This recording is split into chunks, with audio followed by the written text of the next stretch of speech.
Good day mga ka-JT sa Kalam, at ito nga po pala, nagmartes muna po ako bago ako pumunta ng court ng Bagong Kalsada kasi may schedule kami magka-teammates doon at makakalaban namin.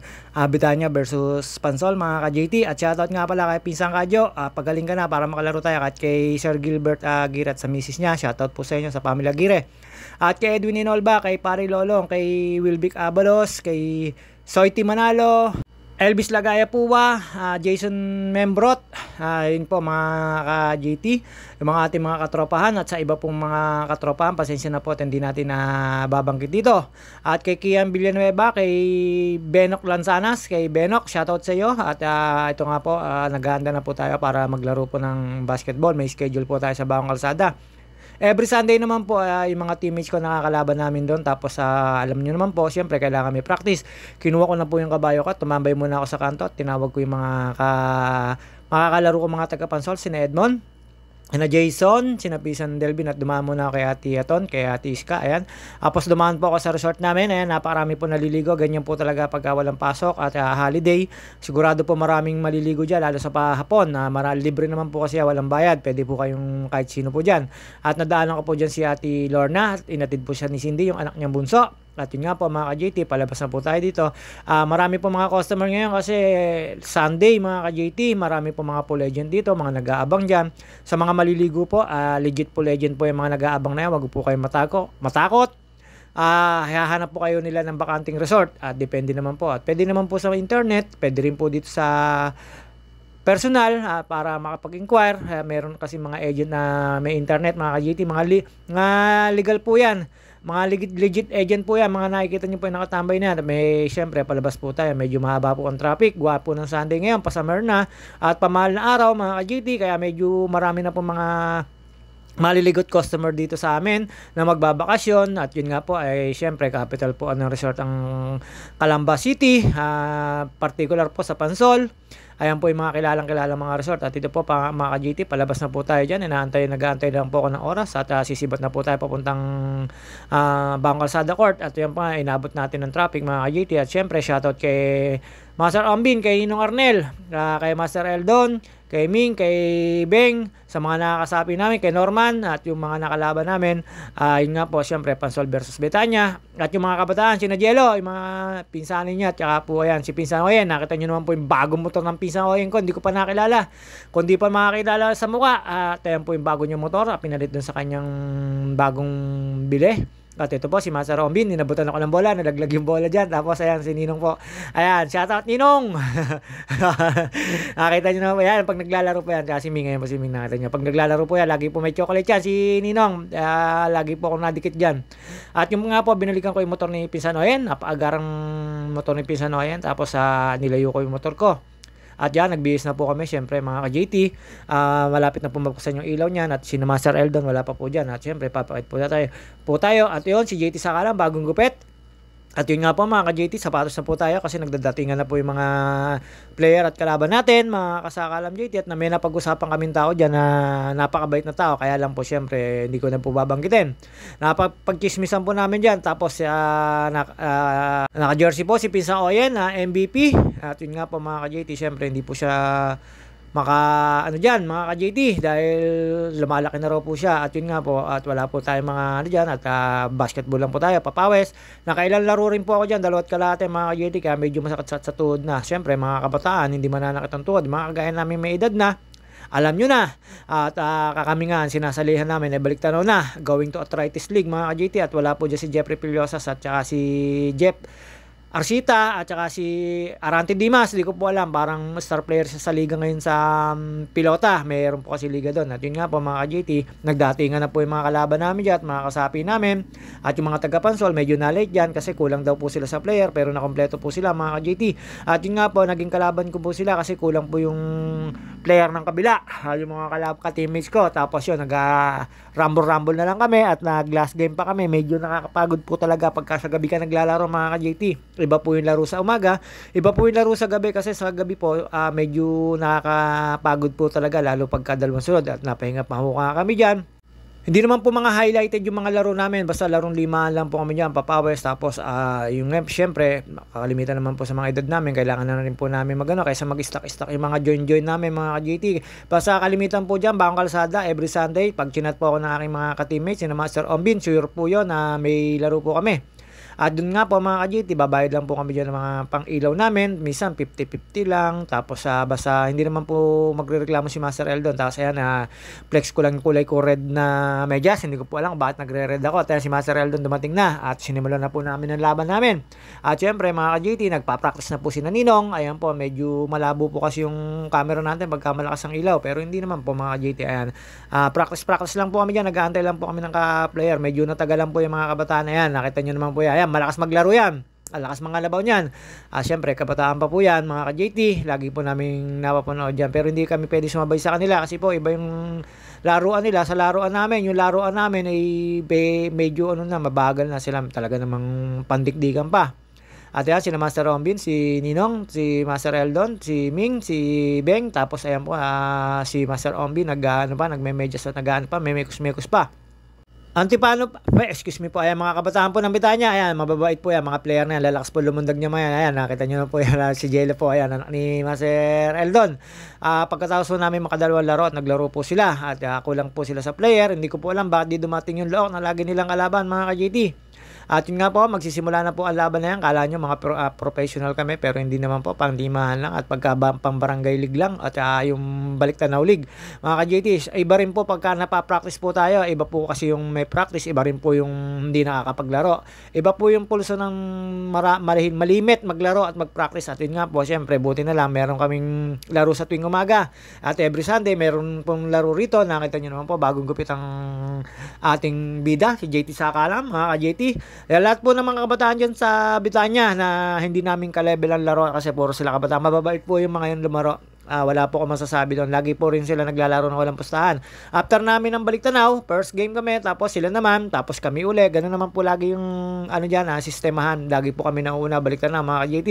Imbitahan po to, itong laro na to, pero kami regular po kaming naglalaro dyan ni Master Eldon at ni Ninong, ni Master Ombi, ni Ming, ni Beng, yung tsaka iba pong ni Norman, mga ka-JT.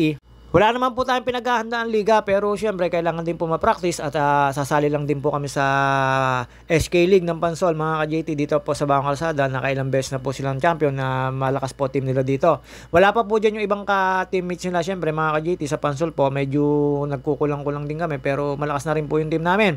Pinaghahandaan po namin next league mga ka-JT, pero meron na po kaming manager Lorenzo Bill at si Pinsan Noyen at yun nga po mga ka-JT, magsisimula na po yung laban na yan. Tagal po ng mga taga-Pansol kaya nauna po muna kami, tapos yun pagdating po nila na inantay na po muna kaming matapos na unang game po kami dyan mga JT. Ayan, ang bilis lang po ng laro namin dyan, wala pong sumasablay, lahat po nagpa-practice para po sa pinaghahandaan lima namin.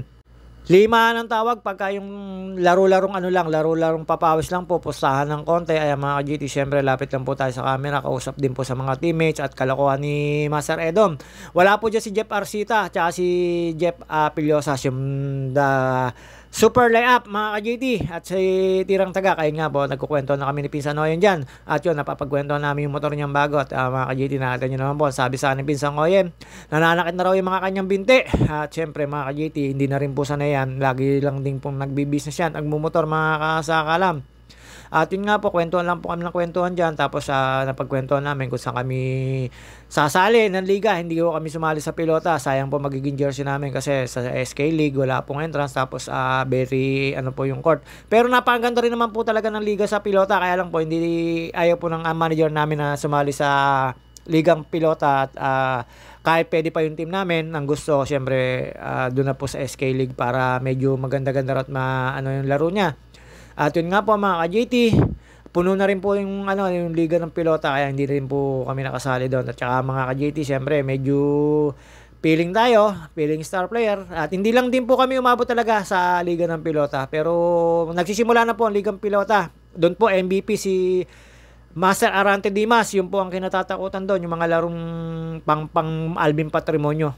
Diyan po natapos na po kami diyan, nakaisang game na kami diyan, medyo masakit na raw po tuhod ni na Master Ombin diyan. Master Ombin ni Pinsan Oyen. Tapos yun nga po mga ka-JT, pinapanood na po namin sila diyan, nagpapahinga na po kami, nakaisang game na kami nila Beng at ni Ninong diyan at ni Ming, mga ka-JT.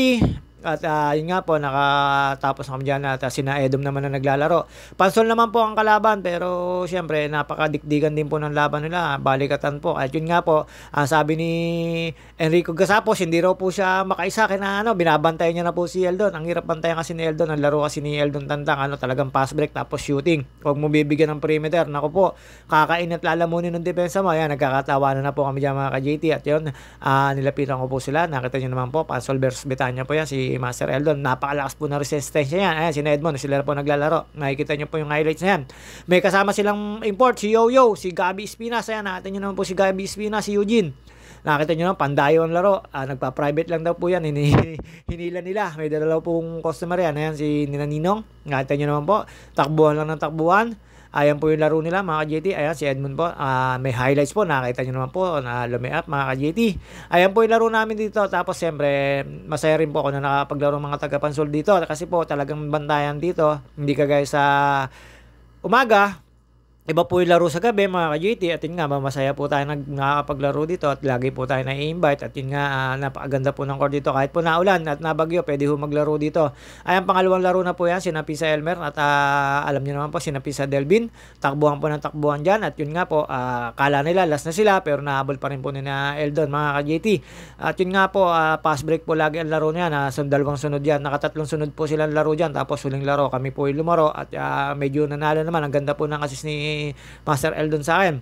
At medyo madulas lang po yung kanilang court kasi po medyo kalbo na po yung mo tawag dito, pintura. At nilapitan ko si Pinsan Elmer. At yun nga po, hindi po nagkaanuhan, magpinsan pala talagang buo si Pinsan Elmer at saka si Beng dahil po yung nanay ni Pinsan Elmer parang tsahin nung isang kasapi ko na nakita nyo naman po maglaro yung mga ka-JT. Hindi po nag-ano yan, pero lakas kumuha ng bola. Ang lakas max out. Sagi ko po kasapi yun, ngayon lang po ulit siya na si Beng na nakakapaglaro. Hindi ko po alam, parang busy po siya at nanakit daw po yung tuhod. Sa mga kaedad po namin talaga, ang malimit na iniinda namin yung pagka nakadalawang sunod, tuhod, mga ka-JT, talaga medyo parang pagod na pagod. At syempre mga ka-JT, kahit po nagbabike tayo, yun po talaga yung iniinda natin, tuhod natin. At yun nga po, baka bukas di po tayo makalaro dahil sunod-sunod po nilaro natin dito at medyo pagod po talaga, medyo mahapdi talaga sa tuhod at sa mga kabintian mga ka-JT. Ayan po yung mga kabataan na nakita nyo naman po yan, nakita ko po yan na naglaro, nag-double step back yan. Yan yung pinakamakulit na bata na laging kasabi ni Master Eldon na kasama. At si Master Eldon, naiiwan pa po dyan at lumaro pa po. At yun nga mga ka-JT, nakita nyo naman po, may highlight dyan si Ninong. Kaya lang, puro assist si Ninong. Puro ikot. Pero magaling po mamasa yan si Ninong. Panira na sa ilalim, pero hindi niya pa tinitira. Mas ginugusto niya ipasa para sa open. At wala po si Jan Jan, yung anak niya, na malakas din kumuha ng bola, na hindi ho nakapaglaro. At yan, second game, third game. Kami na po ulit, mga ka-JT. Naglaro po ulit kami dyan. Talaga namang sunod-sunod po ang laro. Pahinga naman po si na Edmond dyan. Kami naman po ang bumira dyan kasi late na po silang dumating. Ayan, pasok po ulit kami na Pinsan Oyen. Medyo naka-highlights po tayo ng tira dyan. Tawa po si Master Edom dyan, dyan si Toto. At shoutout nga pala kay Toto, kay Master Edom. Lintik magpatawa, lintik sa kalokohan. At si Toto natin yung lumabas po at nagpasab. At sobra po na kasi sa player, pero sunod-sunod po yung laro namin. Wala po kasing kalaban yung mga kabataan kasama namin dyan. At mga ka-JT, at namasa dyan si Jason, palaro pa siya dyan. Ayan, pasok si Ninong, pasok si Ombin, pasok din po kami, kalabang po uli namin para makabawi. Pero siyempre, nakadalawang sunod po kami dyan mga ka-JT. Nagpasab po ako dyan para po yung sa bagong dating. Siyempre, pa-priority po natin yung mga bagong dating dyan. At nakalaro na naman din po tayo. Nakipaghati ako kami dyan. Hindi po nakahati dyan si Pinsan Elmer. Gawa po na sira daw po yung short niya. Medyo iba na lang. Si Jason na lang po yung umati sa akin dyan sa laro na yan. Pero napakasarap po lumaro dyan sa anong yan.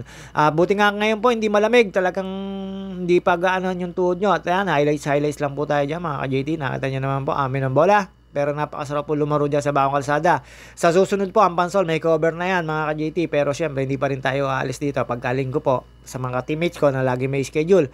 At ayan mga ka-JT, bumira po tayo dyan, wala muna. At syempre, takbuhan po muna tayo mga ka-JT.